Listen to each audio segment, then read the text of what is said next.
Hello and welcome to Suzi's Book Bag. It's the 250th, let me get this right, birthday of Jane Austen this year, and there've been quite a few books around celebrating that fact. So we're going to talk about a very exciting and interesting book themed around that celebration. It's by one of my very favourite biographers.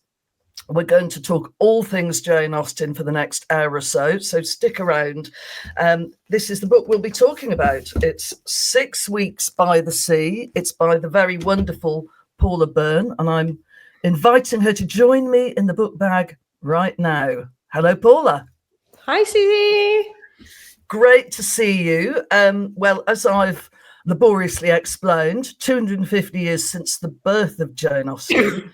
So I wanted to ask you you are an expert on Jane Austen. You've written about her at length before. When did you get the Austen bug? Well, I was 14. And I've been telling this story a lot recently because I kind of blanked this story because it was quite traumatic in my life. And the story was, I was in my secondary school in Birkenhead.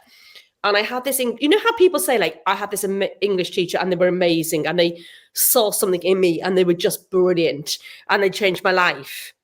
I never had that. That never happened to me at all. In fact, the opposite. So I had this teacher called Mr. Beadle, and he was straight out of Dickens. He wore a 3-piece pinstripe suit and a fob watch, and he had greasy hair. And he did not like me. He didn't like the cut of my jib. I was a hard worker and a reader, but he just didn't like me.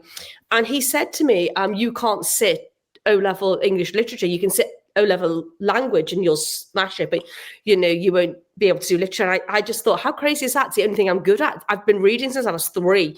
So I actually took myself off to night school because I wanted to prove Mr. Beadle wrong. And I walked into night school on Borough Road in Birkenhead, and this incredible teacher called John McLaughlin said, I'm going to change your life. And he said, we're going to read Mansfield Park. And that was it. I was literally hooked. Wow. So you did get a great teacher, but by a bit of a kind of roundabout route.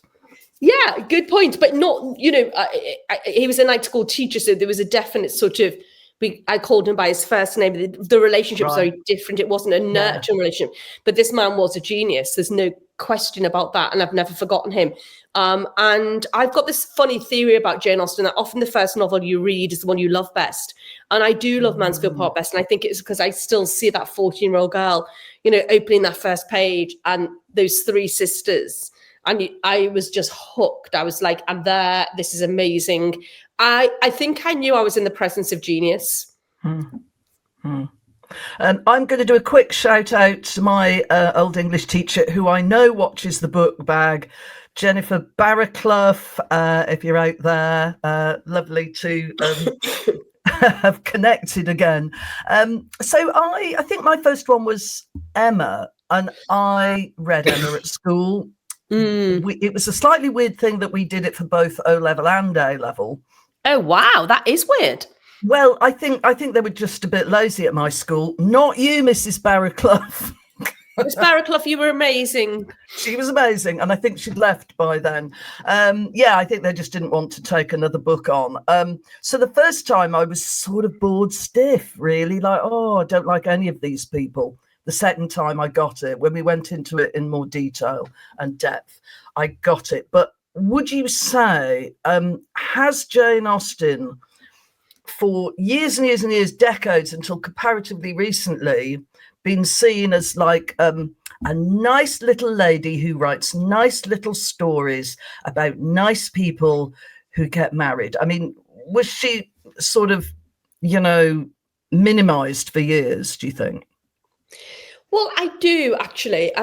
But here's the really weird thing about Jane Austen, because this has always been the two sort of way street, is that in terms of academics, they, from 1875, you get this whole trajectory of brilliant, clever academics, and usually men, as they were in those days, saying she is the best. She's second to only Shakespeare. She's absolutely brilliant. So you always had that. And then you have the sort of fan base more like, oh my God, it's romance, it's this, that, and the other. So I think the two things have often conflicted. But for me, and I don't care what you get out of Jane Austen, I literally have no dog in that race. I'm like, if you love her because you think she's romantic, jog on, brilliant, fabulous. I think she's none of those coziness things. Like, I've never believed she's a cozy writer. I've always thought that she's tough, relentless, witty, caustic, shocking, irreverent, mischievous, like all of those things. And I sort of feel if you're not getting that, you're probably not really reading her properly. But at the same time, I'm like, get what you want from her, but let's not do her an injustice in saying that she's cozy, because that's the word I hate most when it's applied to Jane Austen, because she's anything but cozy. So we'll talk about your book now. Why did you decide to make it fiction? And I'm always interested in biographers who, I mean, you've written fiction before. This is not a new thing for you, but I'm sort of interested in the code switching that you must have to do, especially with somebody that you love as much as Jane Austen. You don't want to go crazy with the invention, right? No, you don't, Susie. And, you know, I think there were two impulses really. That one was the one question that I've been asked time and time again over 25 years of writing about Jane Austen is, did she ever fall in love? And I've always slightly dismissed that question. So, shut up. Like, who cares? Like, she wrote amazing novels. I don't really care. But then I started to think more about that question. Like, actually, it isn't. That's my bad. Like, I need to think more about that question. And then I was reading Virginia Woolf on Jane Austen, and Virginia Woolf saying in a brilliant essay on Jane Austen, which she says, nobody who reads Persuasion, we now have definitive proof she fell in love, because you just couldn't write the heartbreak of Persuasion if you hadn't felt it. So there's two impulses were working on me. Like, maybe I need to revisit this seaside romance in Sidmouth, which so many people have dismissed because they all want to do the Tom Lefroy flirtation, which was only a flirtation, and no serious scholar takes that, thinks that's credible. So I just thought that's a story we don't know enough about. So I sort of went back over Caroline Austen's account of that story, who was Jane Austen's niece, who had a very good memory. Everybody said she had a great memory. And I just thought, imagine look, you've written about her from a literary biographical perspective, and again, quoting Woolf, do you have the temerity to do this? Do you have the temerity to write about Jane Austen? And again, Woolf, it was all Woolf really, because she said the only true biography is you should write a page of facts. So-and-so was born, so-and-so died, so-and-so had 3 children, so-and-so, and then write a novel. So I kind of thought, let's just do this as an experiment. Like, put your money where your mouth is. Just try to imagine yourself into Jane Austen in love for 6 weeks of her life. That's it. That's just it. That's all you need to do. Have you footstepped Jane Austen, sort of been where she went, sort of tried to get the vibe? I mean, you must have been to Sidmouth, for example. Oh, 100%. And, you know, whenever I've written about her, I've always walked.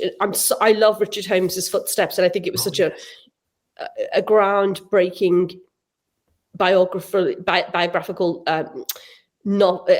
text about how you should write biography. So, and time again, you know, I do try to footstep, and sometimes I didn't always do it well, and then I was like, damn, I missed that. Shit, have I only done you know? So I'm always very keen to footstep.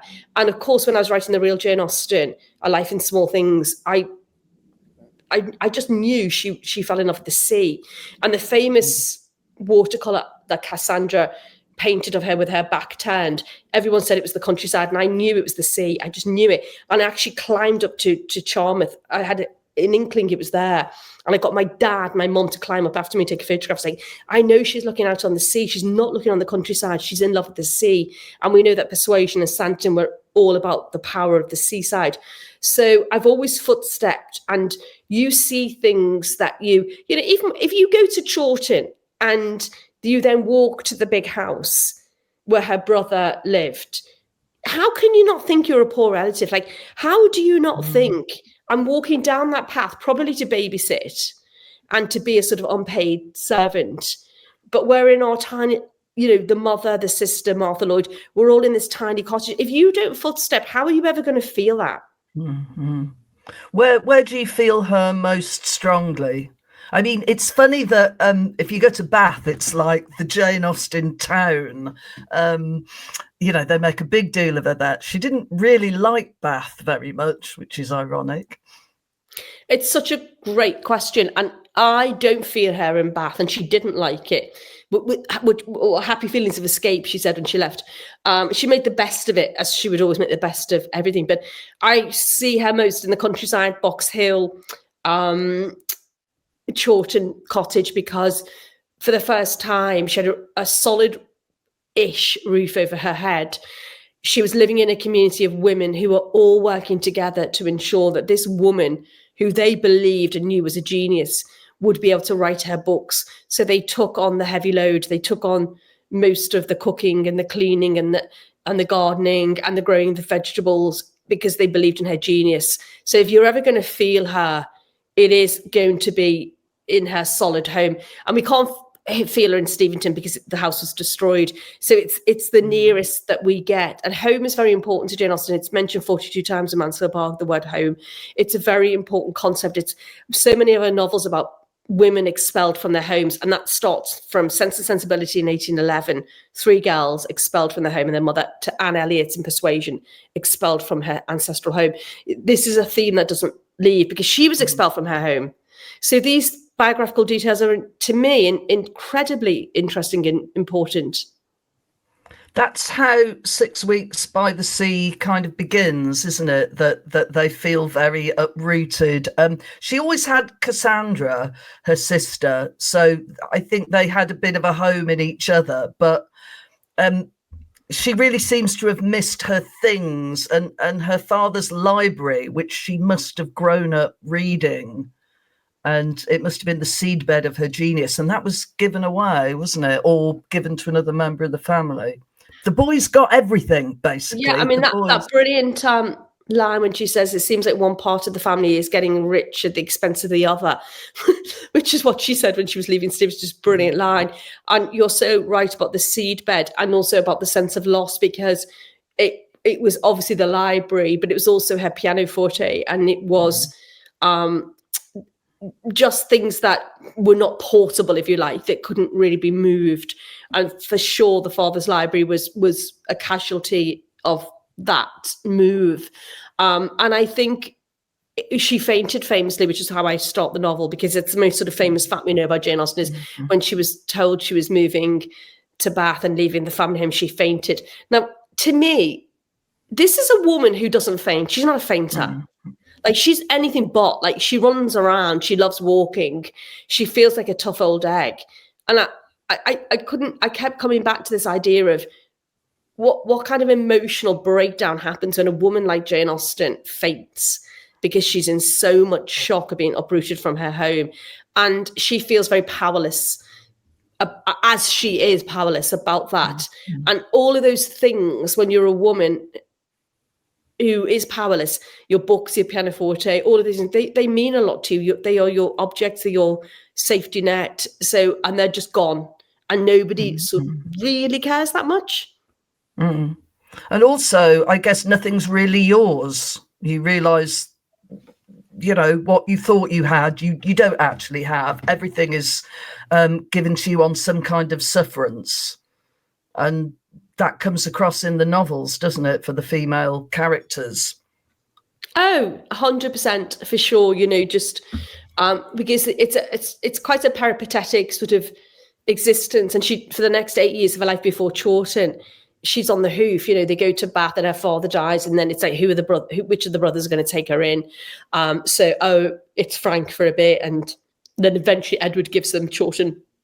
But you can't hoof around your object. Like, she has her writing desk, her portable writing desk, thank the Lord, And I think that's where she really learns to write on the hoof, because it is like a portable typewriter or laptop, because she can take it with her. At one point, it gets lost on the stagecoach, and it's, winding its way to the West Indies. And that sort of shows the vulnerability of that portable. And she jokes about, first impressions, which we now know as Pride and Prejudice, might be in there, and someone else is going to steal it. And you just think it's a joke, but it's not a joke, because actually it's vulnerable and fragile, and these are women who are dependent on men to put a roof over their heads and food in their mouths.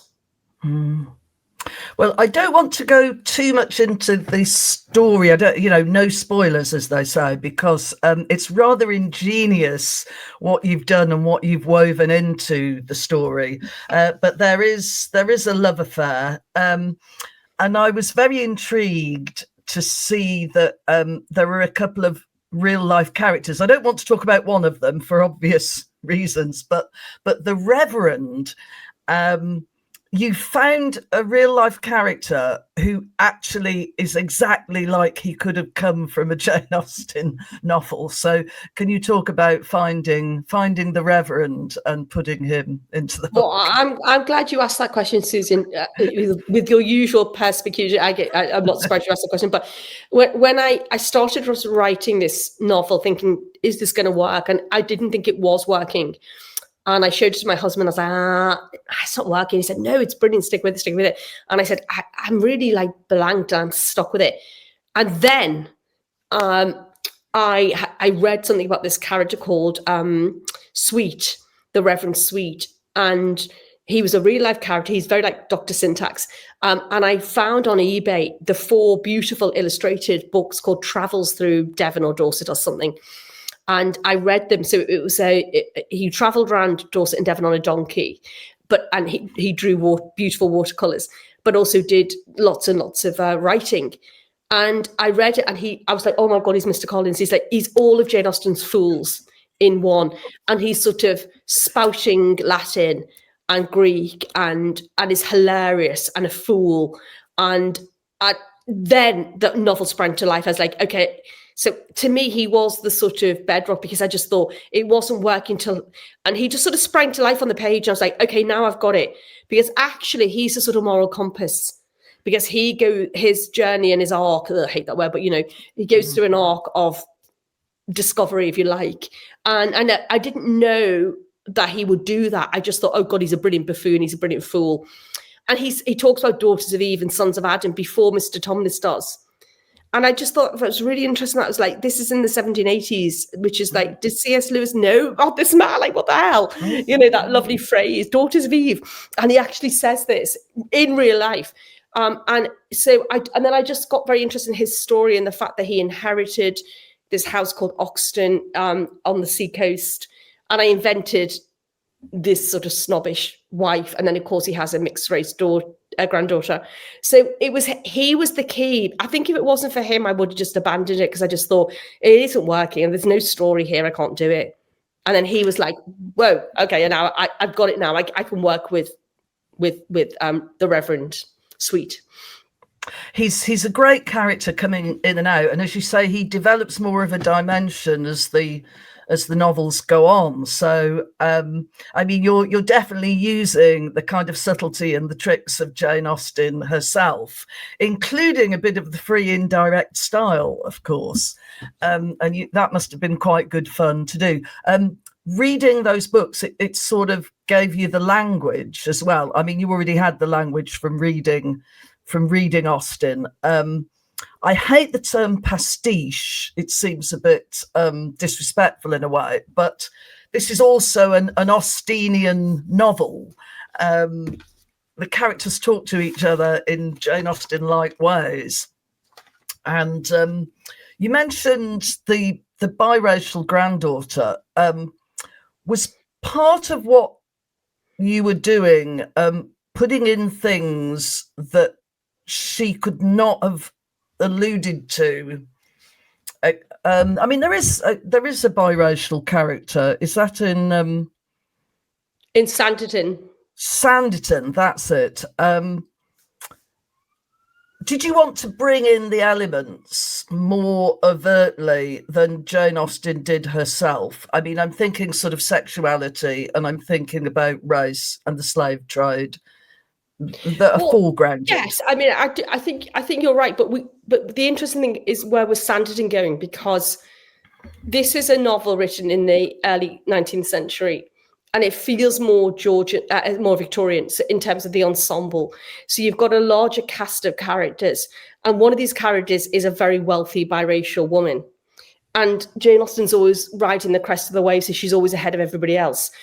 And we know that she was also connected to Dido Bell, who was Lord Mansfield, the Lord Chief Justice's biracial great niece, because Jane Austen knew the woman that Dido was raised with, who was Elizabeth Murray, who married a Finch Hatton. And Jane Austen had tea with Elizabeth Finch Hatton and played with her son, you know, and had fun with her. So she knew about Dido Bell. And there was another really interesting character in the novel called Lady Brocas, who was connected to the Austen family, who was a biracial woman who married into the aristocracy and knew her brother really well. So when she writes about a biracial character, Miss Lamb in Sanditon, which feels fresh and new, I think she's drawing on those character types that she didn't quite have the nerve maybe to write about earlier on, but she's doing it now. And of course she dies and we don't know where she's going to take it. But the fact is she has that character. And we have these characters, Belinda, which was published in 1801, which is when my novel's set. And it was like serendipitous. I was like, I really want to write about Belinda because it has a biracial character. So there's an intermarriage between a white woman and a black man. And Jane Austen loved Belinda. She name checks it in Northanger Abbey is one of the greatest novels ever written. So I wanted to sort of weave that in. So of course she knows this stuff. Of course it's there. She knows it from 1801, but she's not quite ready to do it. So it seemed to me to ignore Miss Lamb, to ignore that character, to ignore her relationship to Dido Bell, her relationship to Sarah Brocas, almost seemed perverse. So it wasn't like I was being trendy and saying like, hey, let's bring in a biracial character because that makes Jane Austen trendy. It just was history.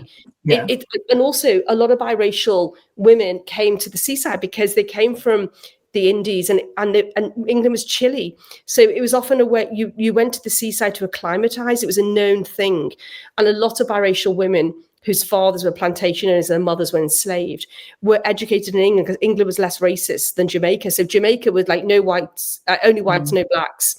So it was easier for people to be educated in England because money matters more than race. So I just thought it seems perverse given Miss Lamb not to have a person at the seaside who encapsulates the debates that Jane Austen's interested in. So it was quite important to me.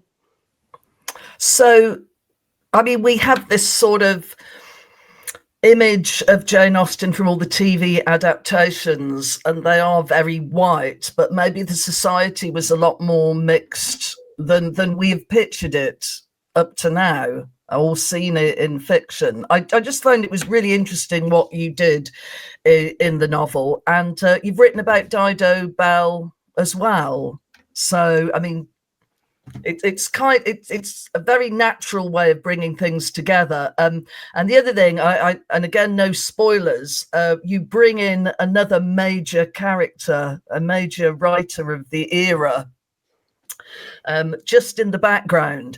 And I loved that because, of course, we tend to study writers completely in isolation. And of course, they're all breathing the same air. They're all reading the same newspapers. They're all worried about the war and what Napoleon is up to.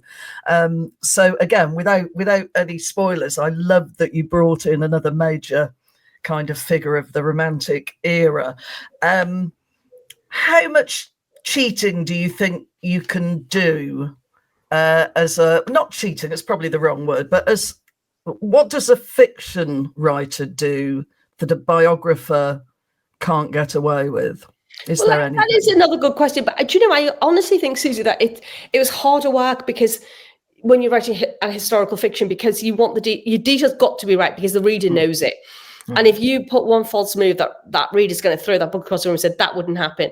So I was more obsessed with getting the detail right, and the devil's in the detail. So it was harder. And, you know, I did so much research into things like leeches because I wanted to look at the seaside as a place of health and leisure, but really interesting things like why were people leeched? And so really trying to get that right and the seaside history right. And I walked around Sidmouth and I thought, where might the lodgings be? And I found this Dove Lane. I was like, that might be where the lodgings would be, you know. So I really did my research. And then with the other sort of thread is there's a homosexual character And I found in a newspaper in 1801, 2 men from the Navy were hanged for sodomy. And it was a real piece in the newspaper. And I was just thinking about, and of course, Jane Austen knew about sodomy. She makes a joke about it in Mansfield Park. Her brothers were sailors. They flogged men for sodomy. So I just thought, gosh, can you imagine what it would be like to have to hide that huge secret, because you can be hanged by the neck for that. And so I just thought, gosh, wouldn't it be interesting to have a character who is slightly in love with Jane Austen's brother, you know, and well, is in love with her brother, and then, you know, falls in love with her sister, without too many spoilers, but just the sense of what it felt like to have to hide that. Because the Georgian era they're not Victorians. They talked about this stuff. They're very different. They're much more liberated. They're much more free. Jane Austen read newspapers. Do I think she read the 2 men were hanged for sodomy in 1801 in the Hampshire Chronicle, where she lived, Hampshire? Yes, I do. Because newspapers were shared around and read, and she read newspapers. Do you think she would go, oh, my eyes must be averted at the homosexual scandal? No, she didn't. She read it. So she knows all of this, and she's not a Victorian, and the Victorians did too, but you know, she's a woman of the world. And so I just wanted, again, just sort of show her as far away from that sort of cozy, spinster, cat-loving woman as she could possibly be, because I, in my heart, 100% believe that that's the real Jane Austen. Well, let's talk a bit about her character. She is kind of sometimes rash in her judgments in the book. She's a little bit prejudiced against a certain profession, to use a very prejudice being a very Austenian word. How do you create her as a believable character without sort of, you know, as I say, making too much stuff up? Does it come from the letters? Well, it does. And, you know, you did mention the word prestige. And of course, you before, and I think that's the worst thing. But how do you make this character breathe in a way that isn't pastiche and doesn't over-venerate her, but also makes her alive? And the gift of that really is the novels and the letters, because you just get so much wit from the novels. So I would just use jokes from Jane Austen's novels and letters, because she is the the owner of those jokes, you know.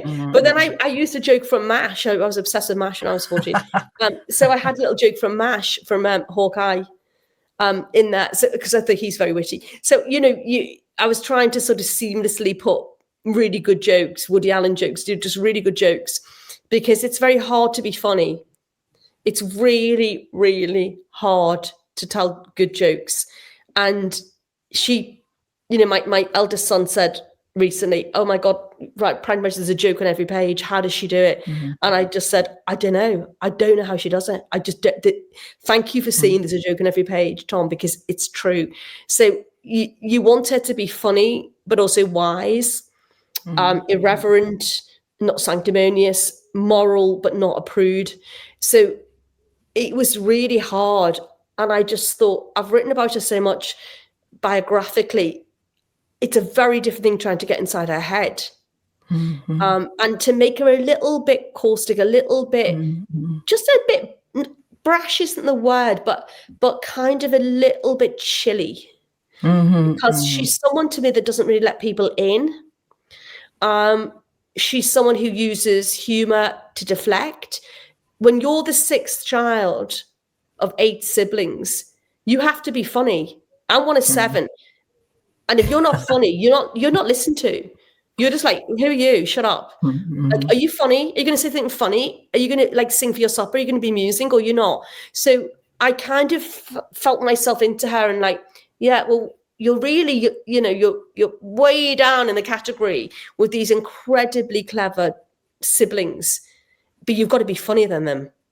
How do you do that?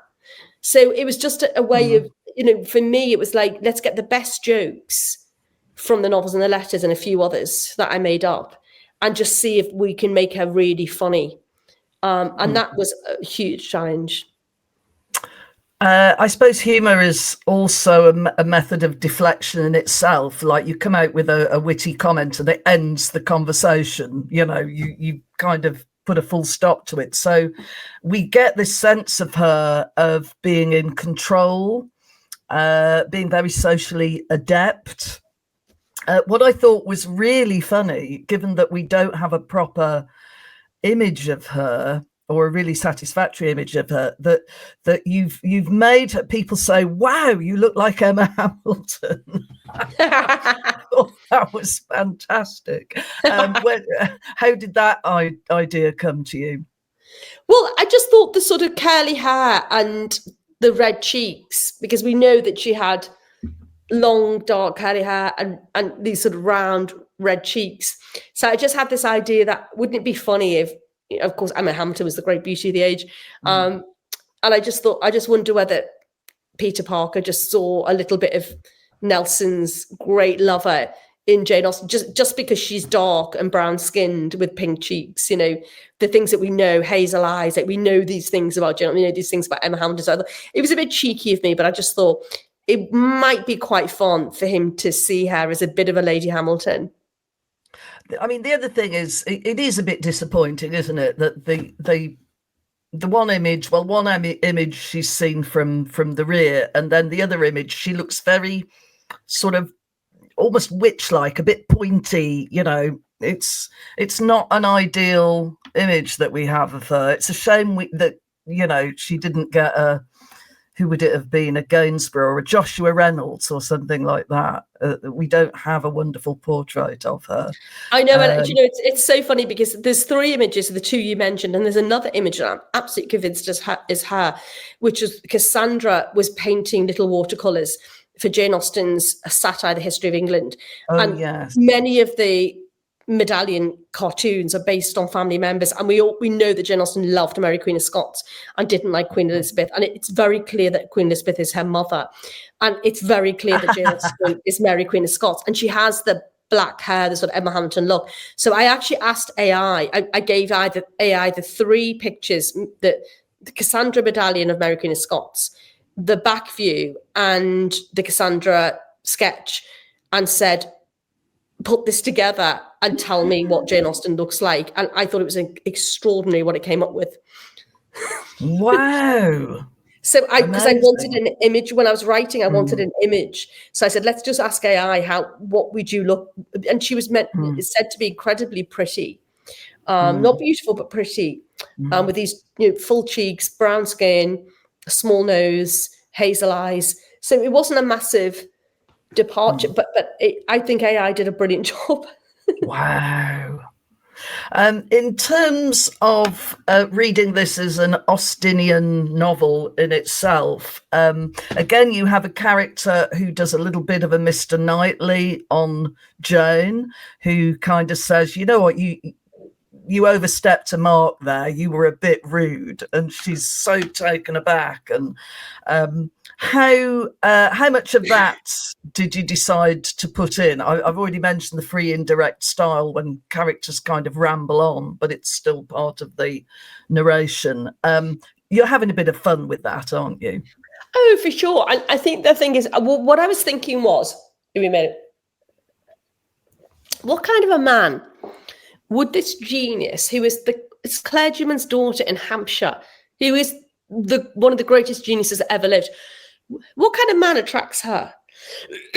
What kind of man does her sister think, oh yeah, he's the one, he could have been worthy? So I was just thinking, what kind of man does that look like? What traits of her heroes would he imbibe? And I just thought, actually, because she is quite feisty and she is a bit loud and she's annoying and funny.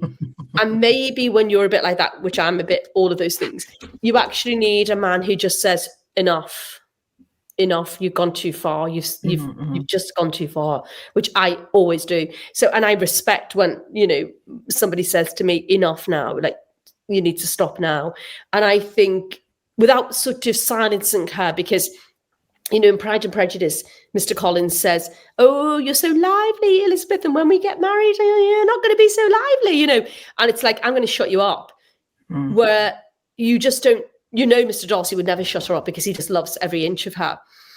But Emma's so arrogant and egocentric that she does actually need a man who just says, okay, we need to rein that in just a little bit. I'm not going to shut you up, but I'm going to rein you in for your own sake. And that's a delicate line. So I had this idea that I wanted my man to be brave and secure enough, because he knows she's Jane Austen. He sees it, but he knows enough to say, you're too clever for everybody, but don't exert that power, because it reflects badly on you.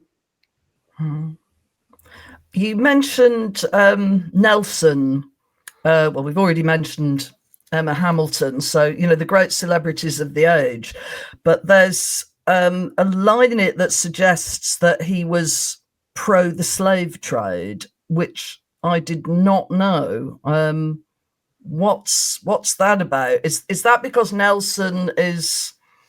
I don't know. It just surprised me. It's complicated because I did quite a lot of research on Nelson writing the book, and I did read somewhere that, as abhorrent as it seems to us as a modern day reader, that he did think and maybe they were self-serving reasons in terms of what he might get out of it, that he didn't seem to, he was quite pro, and he certainly didn't seem to be anti-slave trade. So I just wanted to throw that in as a way of, even heroes are fallible, and he's the greatest hero, and Jane Austen's brother adored him. And he mentioned Frank Austen, Nelson did, as a really worthy man.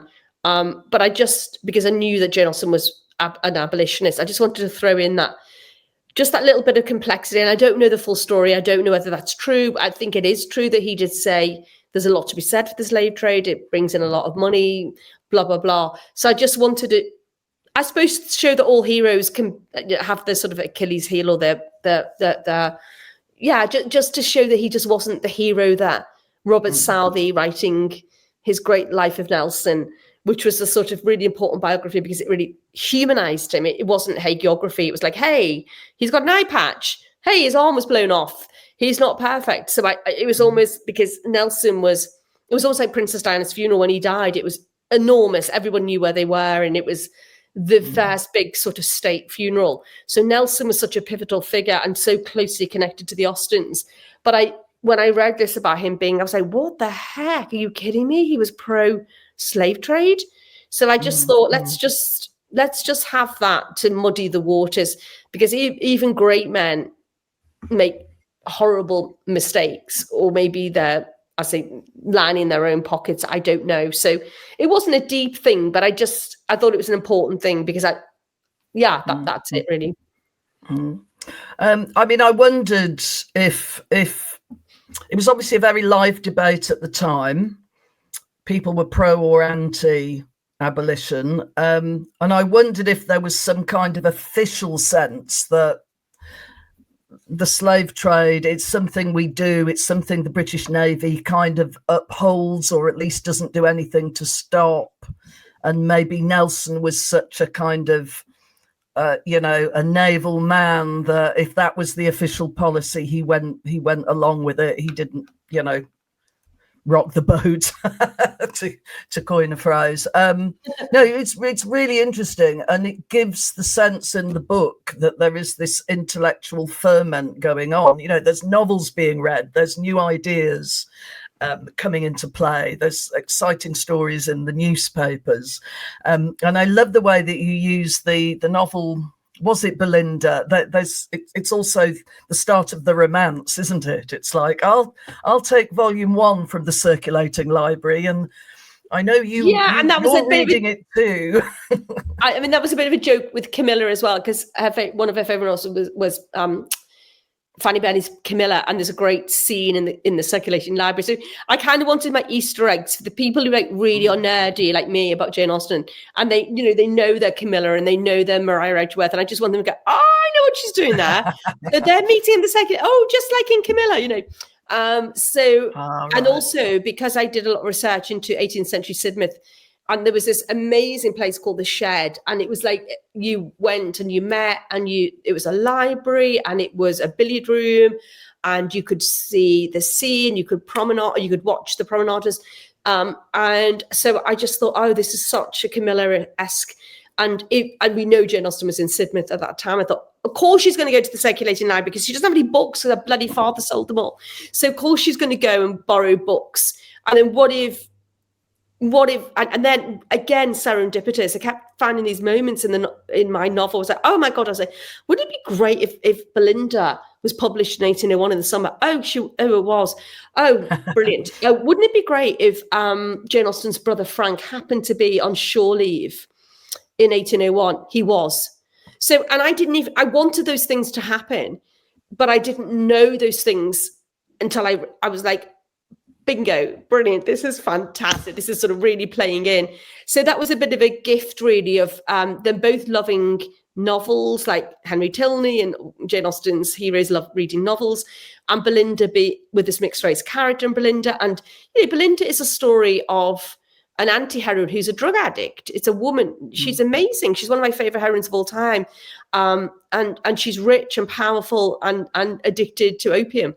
And Belinda is the one who sort of saves this incredibly interesting, sassy older woman. And I always fell in love with this character. And so I was just like, it was so influential because I say Jane Austen name checks Belinda in Northanger Abbey when she's saying these are the great novels that were ever written. Belinda is one of them. She name checks Belinda. So it was just so brilliant. I thought, of course, the lover loves Belinda. Of course, he's dying to get the new Maria Edgeworth. Of course, he's rushing off on the same day. And because he's a gentleman, he's saying, okay, you can have volume 1. So I sort of, it just all sort of fell into place. And I was like, brilliant, brilliant. I'm so happy that was the right novel at the right time in the right year. And it's great, the idea that when you take the book back, you're kind of half hoping that the person you're interested in might just happen to be in the circulating library at the same time. So, the romance is bubbling away. Like go to the disco. When you go to the disco and you're 16, I hope he's there.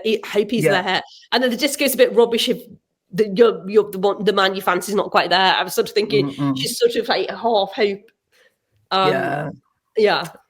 It's that kind of vibe, isn't it? Anyway, it kind of, like you say, there's so many different layers and little Easter eggs and little treats along the way, and little moments when you think, well, that reminds me of a scene in one of the novels. How, again, I don't want you to give anything away about how you have resolved the situation of the young man who falls for Jane Austen, but there is a tiny weeny shred that you've built on, and you call it a footstep, in the sand of time that could so easily have been washed away. So there is a little kernel, isn't there, that you've built on for 6 Weeks by the Sea. Can you talk a little bit about for sure. And so I had that metaphor of the footprint in the sand because had Henry Eldridge, who is the person that, when Cassandra's an older woman, sort of meets and says, oh, he's lovely, and then he died, and she, oh my God, he reminds me of this man. You just think that's like a footprint in the sand. Caroline just happened to be there. It was the right time for Cassandra to tell the story. And that story could so easily have been lost. And then we'd all be saying, did Jane Austen ever fall in love? How could she have written Persuasion, like Virginia Woolf said? How could she have done this? How could she have felt heartbreak?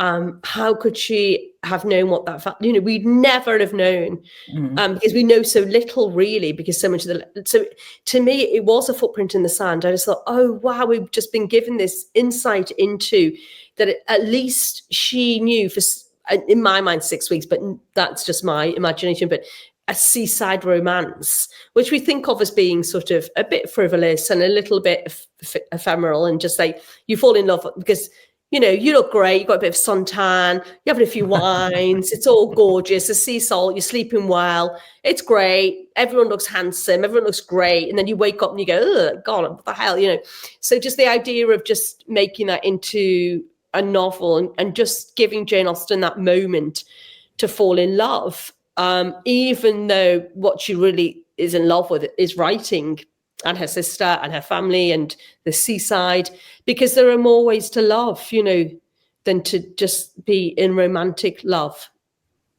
There's also this sort of classic trope that she doesn't like this guy at all on first meeting, and again she has a bit of a Lizzie Bennet, flounce to her, like, oh, don't like him.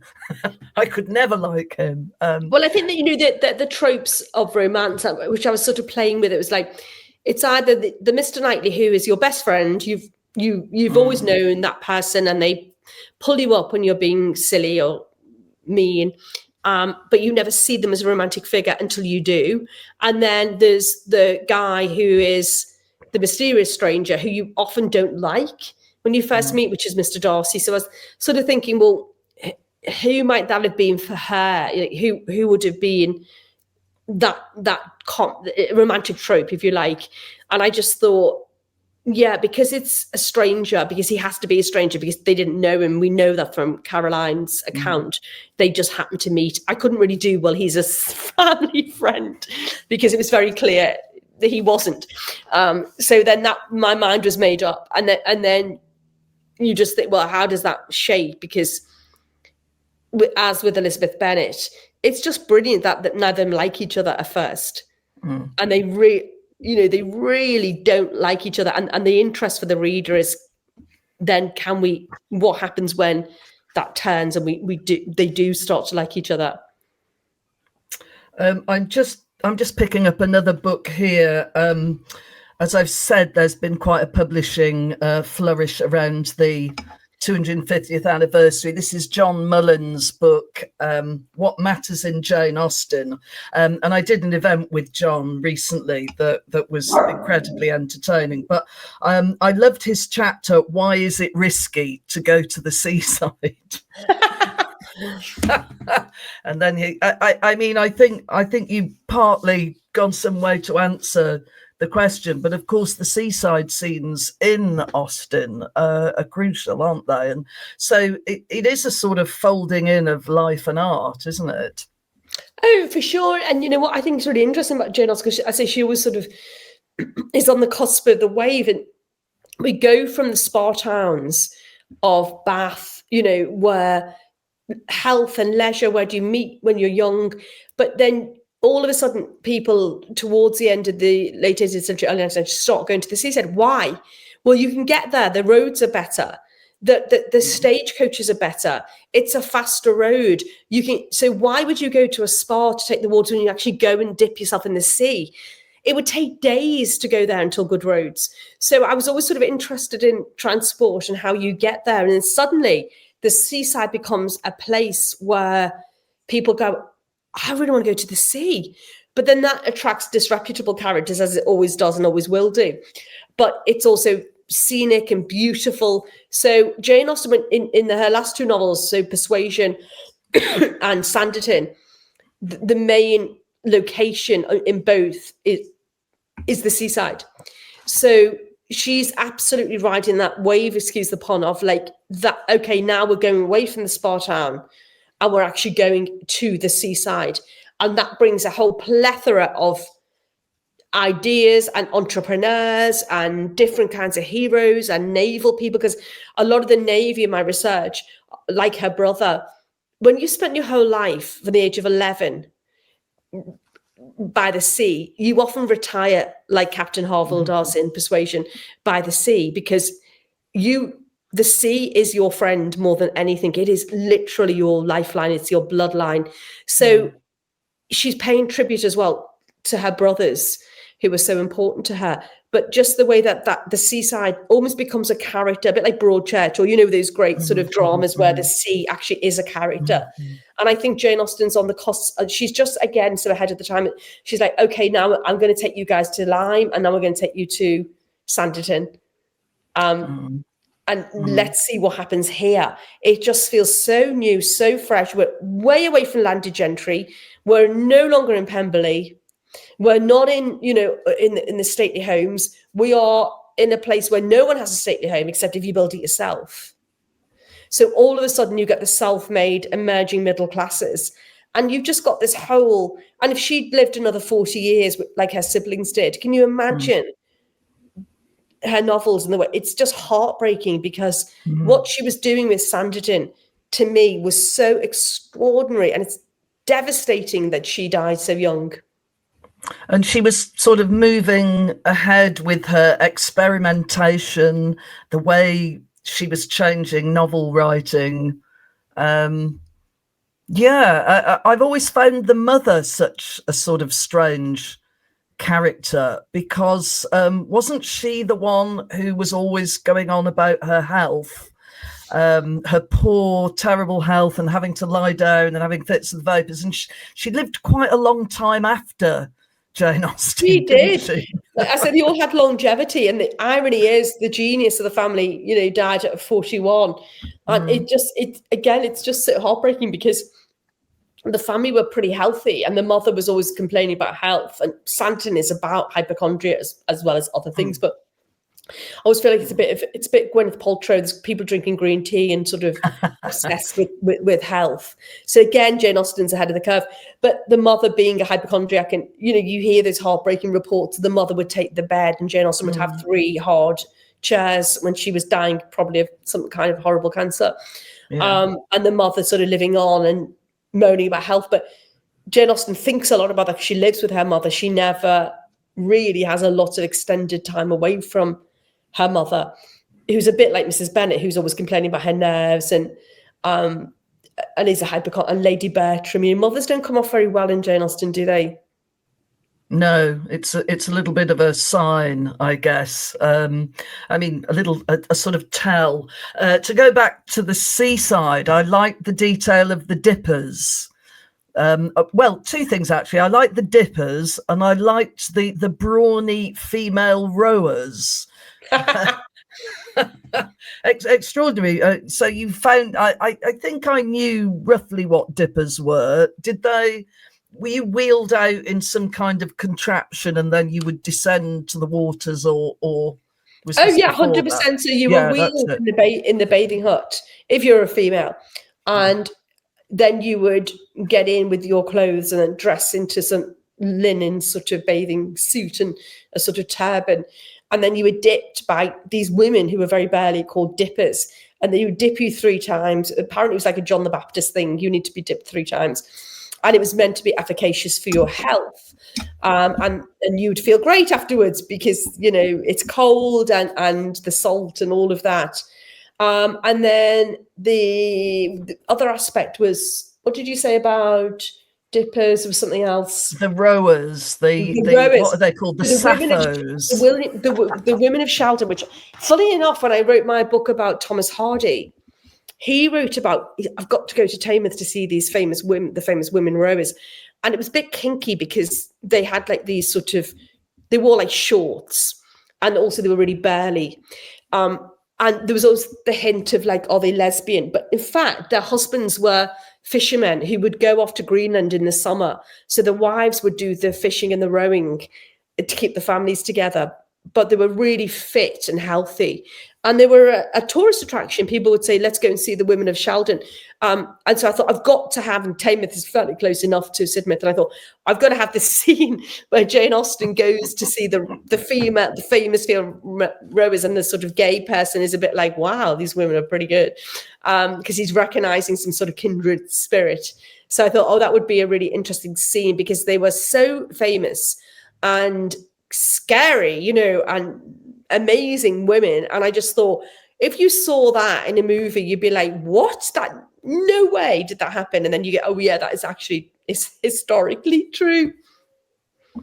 So you mentioned Hardy. Let's talk a little bit about your biographies. I think I first came across your name with Perdita. Is there something about the subjects that you choose? I mean, what unites them? Or do you come up with a subject and then think, well, I've done that, now I have to look for something different? Or is there a connecting thread? Well, it's funny, because I always feel like I was the footnote queen, because I would see these footnotes in other people's biographies and think, so with Perdita, it was Jane Austen and her interest in theatre. And then Wordsworth and Coleridge, reading about them, and they were like, oh, Perdita, Mary Robinson. Who's that? Oh my God, look at her story. It's amazing. This is a brilliant story. So it was propitious. I just sort of landed on these footnote people and then just thought, do they have an interesting story? So I think I've got a good nose, Susie, for a story. And I'm like, that's a really good story and it hasn't been told.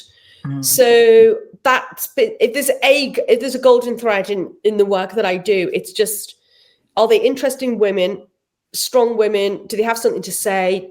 Is their story great? Would people resonate today with their stories? So, but it's not, it just sort of, it is, I said, it's a little bit serendipitous. I don't really sort of have a plan.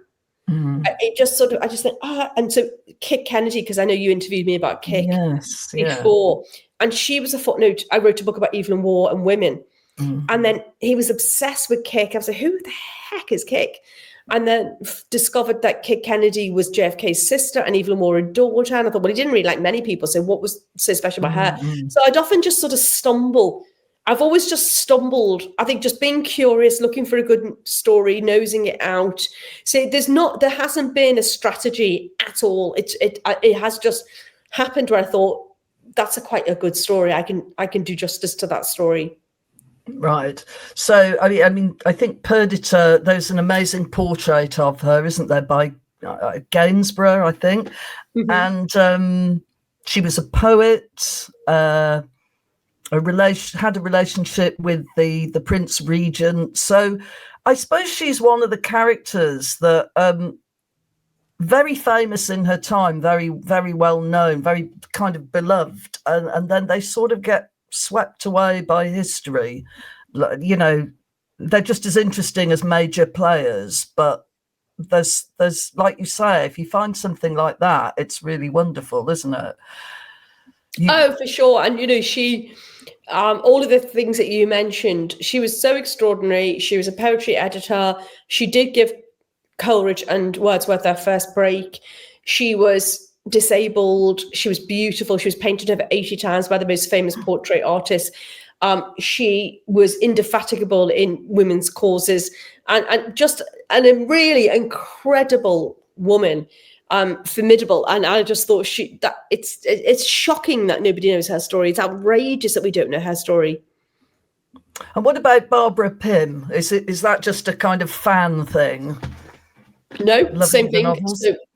No? I came to her really late, and I was in Oxford in a bookshop, and Dennis owned this brilliant bookshop where you could get a cup of tea, and it was just an amazingly curated bookshop. And I said, "Oh, Dennis, what can I read today? I'm just so fed up. I've got nothing to read." And he said, "Well, have you read any Barbara Pym?" I said, "No." And he said, "Well, everyone in Oxford loves Barbara Pym." And he gave me this copy, and I just laughed out loud in the first page. I thought, this is actually hilarious. And just then became a bit obsessed, as I always do. My ADHD kicks in. I was like, oh my God, I'm obsessed. Why have I not read Barbara Pym? So read the canon. Also realized that she was, a Jane Austen fan. And she was a woman who came up to Oxford in the 30s when women, it was still a rare beast. And realized that her archive was in the Bodleian where I was living. So I had full access to her story. And just thought she was a brilliant writer.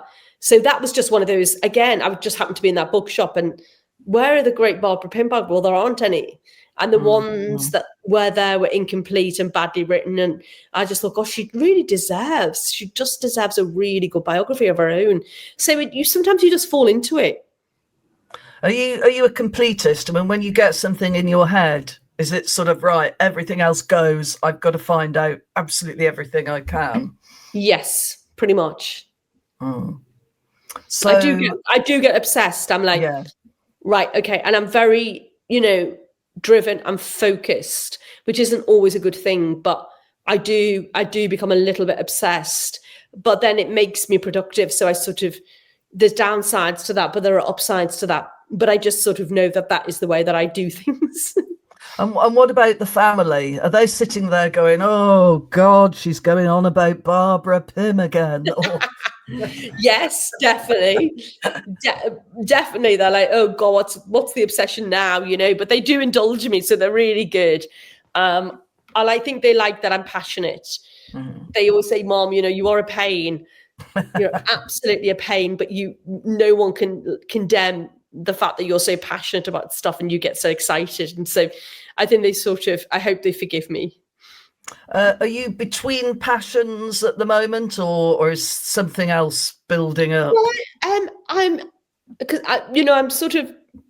I've finished just this novel, and I'm semi-writing a memoir, a sort of reading memoir. But I've also got really obsessed with D.H. Lawrence. I've just been rereading the travel writing and the letters, and I think it's just really outrageous that he's been cancelled. And he is so brilliant, and he's just a genius. And I'm like, no one teaches him now, and it's just heartbreaking. When I was living in Arizona and I went up to Taos, where Lawrence lived for a few times, I sort of got back into him. But I've really been massively into Lawrence and just thinking, what a genius. We've just got to get Lawrence back on the syllabi. He's just absolutely brilliant. So he's become a little bit of an obsession. But I don't know. I don't know where I'm going to go next, Susie. I'm just sort of, I know this year's been all about Jane Austen, and I'm always writing and always doing stuff and memoirs and stuff. So who knows? But Lawrence, I would love to do something with, but I don't quite know what I'm going to do with him. Well, he was an incredible poet, and I think I lean more towards the poetry than the novels in a way. But why has he been cancelled? Is he seen as some kind of sexist? Yeah, he was cancelled in the 70s, and it's so funny because my daughter just rang me the day. She said, Mom, I've just read Lady Chatterley's Lover, and it's like the most feminist thing I've ever read. And I was like, thank you, darling. And she said, why? And I think it was Kate Millett, it cancelled him in the 70s by saying, she did sort of a bit of a Mickey take and said, he's terrible and he's a terrible misogynist. And it was just lovely to hear my young daughter saying, oh my God, he feels like the most feminist writer. And so I really thank my daughter for that. And he has been cancelled, and he's not really taught now. And he's seen as just maybe misogynistic, but I really don't think he is. And I just rereading him, I was just thinking, oh my God, he's just absolutely, and he's so for women. He's so pro female experience and women's sexuality. And we're just, I think, and the poetry, you're so right, because I've been reading it. And some of these poems he wrote when he was very, very young, and they're absolutely mind-blowing. And he died so young. He was so prolific. I never stopped writing. And Woman in Love is brilliant. I've just been rereading all of Lawrence and just thinking, because I read him when I was 14, and then I sort of dismissed him and thought, it's just someone you love when you're 14. Catching the Rye, and then you go, ooh, why did I like that? And then I've gone back and said, no, God, my first instincts were right. He's absolutely brilliant, but he can be a bit hit and miss. So he can write absolutely brilliant novels and then terrible novels, and he's a little bit hit and miss. But I think there needs to be a resurgence, like there was with Perdita Robinson. I feel like his time is now. There was a kind of. I remember I read him in my teens, and it's like sexy stuff, and as a sort of, this is what being a grown-up is going to be like. And of course, sadly, it isn't like that, but it's still very exciting to read about all this thrilling stuff when you're, and the lack of hypocrisy, it's just the utter lack of hypocrisy. And just being embodied and understanding your body and how it works and how you can enjoy your body. And we all talk about it now, about the body. And I'm like, he was saying that years ago. He was so ahead of his time in the way that he said how women should feel about their bodies and be in touch with their bodies and not be over-intellectual. And that's why I think more than ever, he now deserves a sort of a new readership. And I like Jane Austen in a way. He's an example that genius can happen absolutely anywhere and for no reason and in any background. Like, there isn't a sort of put this and this together and you will get a genius. It just sort of pops up, doesn't it? Yeah, no, exactly. It's like saying, David Beckham's son is going to be the best, an even better footballer, and he'll also be a designer. It just doesn't work like that. It just does. Life doesn't work like that. And the same with like D.H. Lawrence. When he went to be a school teacher, and he fell in love with Frida Lawrence, who was his tutor's wife. And the tutor went back to his wife and said, I have met a genius. And she said, oh, you've met many geniuses at night school. And he said, no, this is the genius. I have met a proper genius. And then you look back and you go, he actually was. And this man knew it. He said, I know this is absolutely the greatest genius. And he's just this kid in night school whose father's a miner. I mean, it's just incredible. And I just think those stories, my husband I always say, well, if you get two really clever people, are all your children more geniuses? My husband says, no, it's opposite. Because otherwise you have more and more geniuses and more stupid people. So he said, so it's very likely that two really clever people will have a really stupid kid. And then two really stupid people will have a really clever kid, because that is how the world works, because that has to be how the world works, because otherwise two geniuses producing more geniuses makes a really weird world. So I've always sort of kept that in mind. But I just interviewed David Baddiel about Jane Austen for a Radio 4 program I'm making about Jane Austen. I'm interviewing 10 writers. It's called When I Met Jane Austen. And he just said, how did this clergyman's daughter in Hampshire, how? What the hell? Why is this clergyman's daughter a genius of this power? And it's a bit like Mozart, or not like Mozart per se, but because his father was obviously a brilliant musician. But Shakespeare is a better example. Yeah, his father couldn't read or write. Why do we have such a hard time believing in Lawrence and Jane Austen and Shakespeare? Snobbishness, really. Like, often we think, it doesn't work like that. It couldn't possibly work like that. And yet, over and over again, we get these people, women, men, who are just, they break the mold, and they deserve to be celebrated.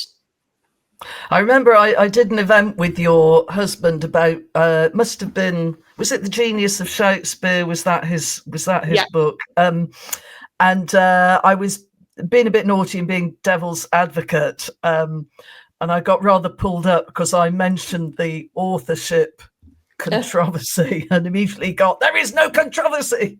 But that's a similar sort of idea. The people that think, maybe a Glover's son or whatever he was, like, he couldn't possibly have been a great genius. It's the same kind of idea in a way, it's isn't the same it? snobbishness. It's the same, and it's just that sense of, how could this sort of genteel clergyman's daughter be on a level of Shakespeare, of utter genius?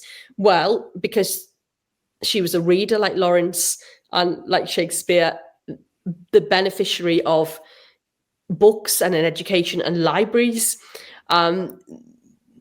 and then just natural, obviously, brilliance and discipline and all the other things that we know, great writers have, because they are very disciplined people. I did get a little bit of a pang when I first opened your book, because the dedication is in memoriam Alexander War, and I know he was a great friend of yours.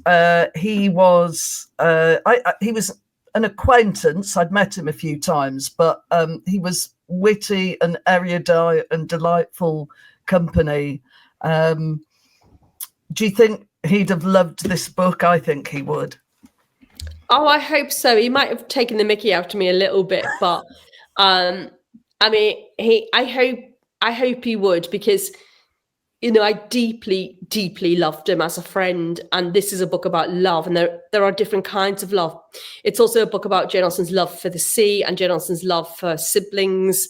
And I hope that he would see that love it's not just romantic love. It is just, you can meet another soul, like I feel I did with Alexander, where there is such a connection. You make each other laugh, but it's not romantic or sexual in any way or form, but it's just that person that is your person that makes you laugh more than anybody, whose company you love, probably above all else. But there's a sort of innocence, fraternal relationship. So, and I'm so sad that he died. And I think about him sort of every day. And he did love the seaside, and he loved the West Country. And so I was thinking, I hope he would have liked it, and I hope he would have seen that I was writing about love in its many forms. How did you meet him? Was it anything to do with the book that you wrote about Evelyn Waugh? It was. I met him at, I think it was a TLS party or something in London, and Mark Amery said, "Oh, you must meet Alexander because you're writing about Evelyn Waugh."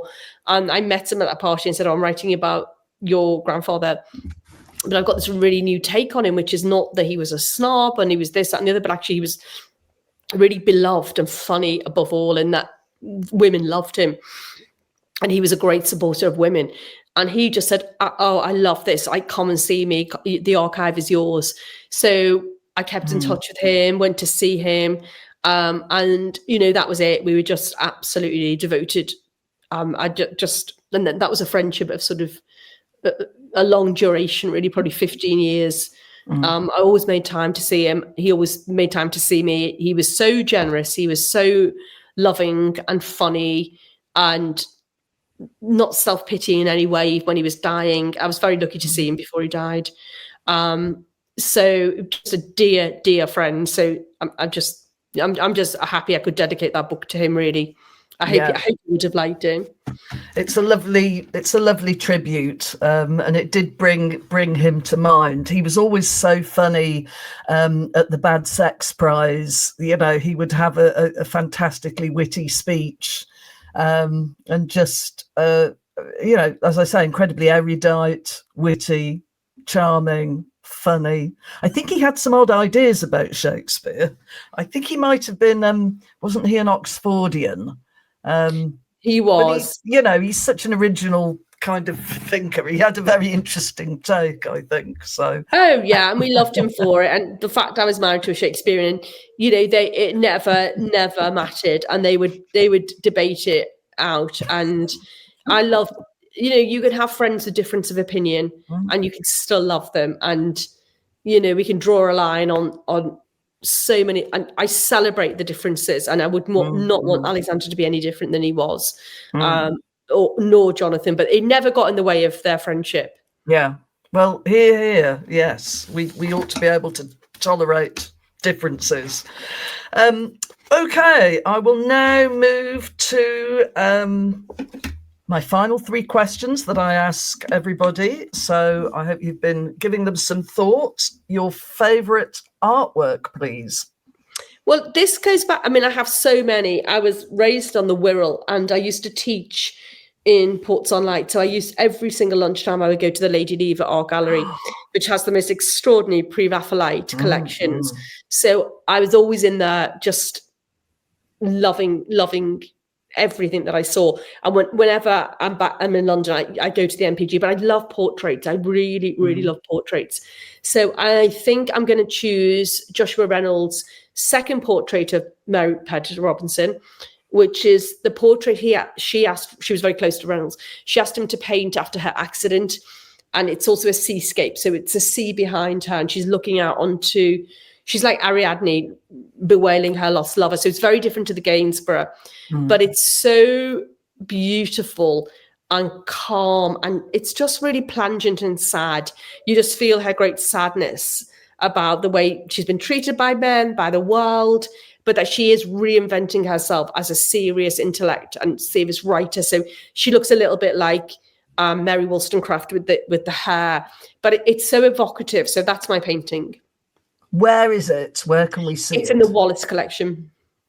The Wallace collection has 4 portraits. It has of Mary Robinson. So it has the massive Gainsborough, which was painted in 1781, just after the Prince dumped her, but he was commissioned before then. It has the wonderful Romney, where she's dressed as a Quaker. And then it has the second Reynolds, which is my choice. And it has a little miniature. So I used to always go to the Wallace collection because it's one of my favorite collections. I just love it. It's such a hard question to choose a painting because I love art so much. But I always went back to the Wallace to see Mary Robinson. And it used to be anyway, all on one wall. So you could see these 3 extraordinary paintings together and just look at the differences in the way that she reinvented herself. So, and the Wallace collection is free. Anybody can go and see it. So it's definitely worth a visit. It's a wonderful building, and it has many wonderful things in it. Isn't one of the portraits, isn't she holding, it's meant to be a letter from the Prince Regent? Like, is it the dumping letter or something? Well, it's actually a miniature. It's a miniature because he gave her a miniature picture of himself that she used to wear around her neck as a way of saying, "Hey, I'm with the Prince Regent." You would, wouldn't you? Prince of Wales. Then, so she's actually holding the miniature, and if you zoom into that painting, it's very, very clear that it's no longer around her neck, but it's in her hand, and she's almost sort of dismissing it. So it's beautifully symbolic. Oh, wonderful. The great thing about Reynolds, I think, he has this his style is a bit hard to pin down, and it seems to change from portrait to portrait. So it can be a bit difficult to say, like you can say, that's a Gainsborough, that's a this, that's a that. Reynolds has this very diffuse style, and I think maybe he responded to his sitters in a way, the way that he painted. Very interesting. I really, really agree. And his portrait of Bannister Tarleton, who was Mary Robinson's I love that painting, and that's in the National Gallery, isn't it? Well, it was. And when I came back to England, I went to see it because I love it. It was in the Rotunda. It was absolutely extraordinary. And I went in, and it wasn't there. And I went up to one of the guards and I said, "Where is Tarleton?" And they said, "Oh, yeah, slave trade. They've taken him down." I was disgusted. I was literally horrified. I said, "I do not care about politics. That is one of Joshua Reynolds' most brilliant portraits. I don't care about the politics. How dare you take that?"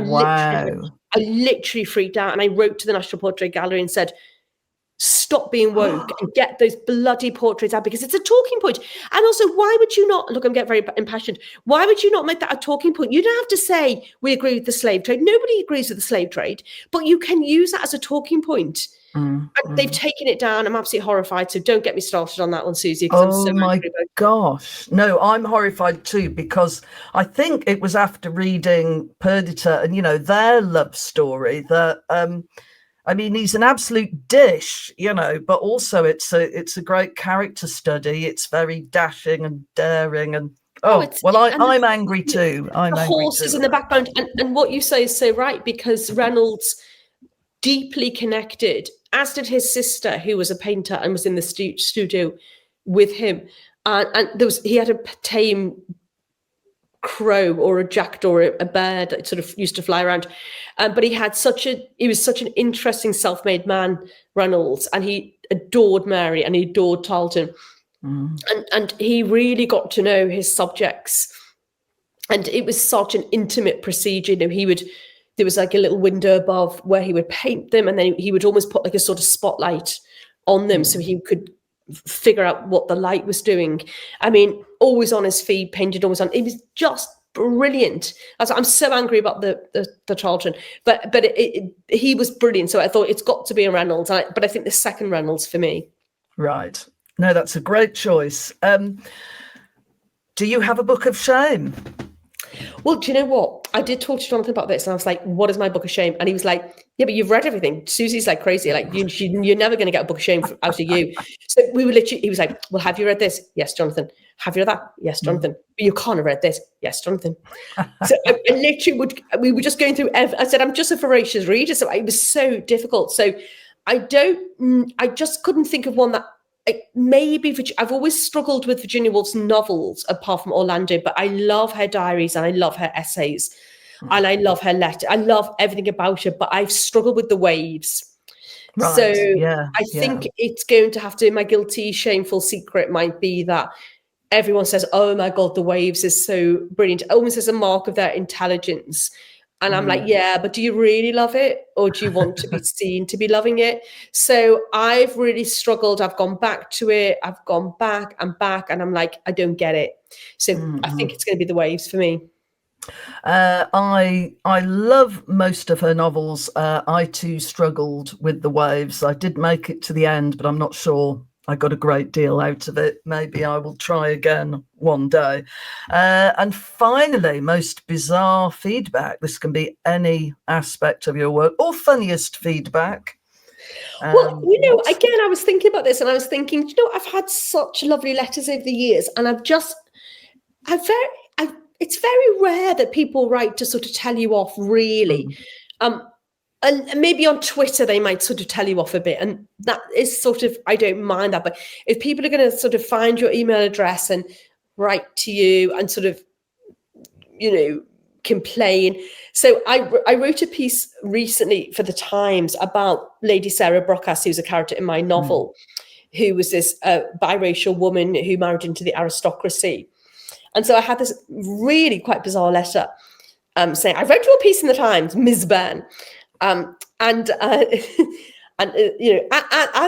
a woman who has mixed heritage children, I really very much object to your usage of the word mixed race, because we know race is a social construct. And she sort of went on and on and on about this and how offensive I'd been, but it was sort of very bizarre and quite funny. And then so Ms. Byrne, having been so irritated by you, you really need to think about what you do. And so, of course, I wrote back as I was, thank you so much for engaging in this. It's really important that we have this. And of course, race is a social construct. But, I do have people who teach critical race theory. I'm not quite sure if it was called critical heritage theory.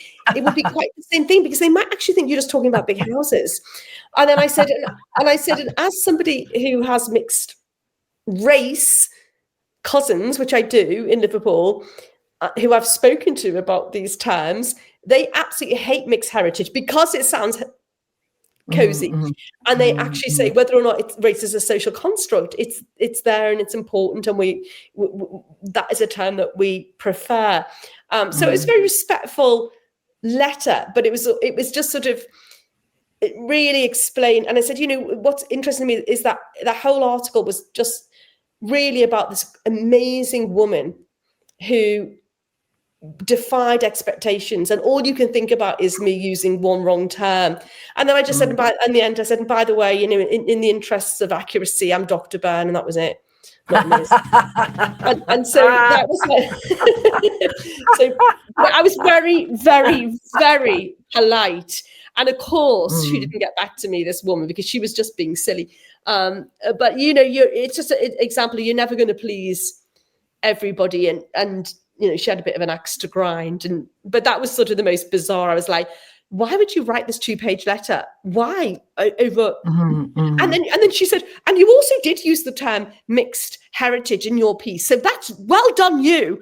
I was like, why are you writing to me then? Yeah. Why are you complaining when you're also saying, yes, jolly good tick there, but you did use mixed race or biracial, and I don't like biracial. I don't like that term at all, And so it was just like, who are these people? Like, how much time do you have? But on the whole, like, people are just genuinely, they normally write to say, this is great, and I loved it. And sometimes very kindly, people say, oh, you've got something wrong. And it's often those people who are so gentle and say, I think you'll find.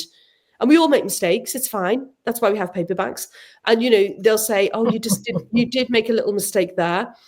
And you didn't see it, and the copy didn't see it, and and you just write back and say, so grateful, that will be changed for paperback, and you love those people because they really just care about accuracy. And then you get these women who just want to sort of vent, because they're whatever, and probably don't expect me to write back to them, but I always do. Because I think if someone's bothering to write to you, you probably should write back. I agree. And when I was literary editor, again, you get emails, and they would sometimes be quite abusive, and you're an idiot and your pages are rubbish. And I really enjoyed writing back with the utmost politeness, sort of, thank you so much for getting in touch. It's always great to hear from readers. And oh, that's the only way, Susie. I was so grateful. I'd kind of rub it in, Yeah, and thank you for contributing to this very interesting, important debate. Kill with kindness, and Evelyn Waugh was just brilliant with his fan mail.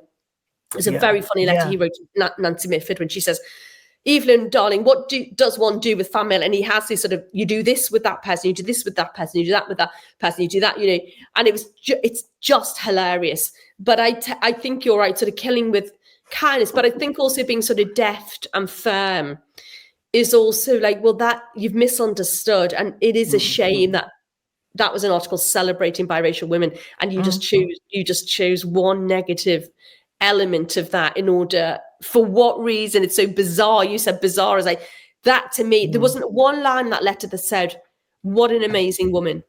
How brilliant!" It was like, you irked me, you annoyed me by using biracial, and I was like, oh, okay, okay.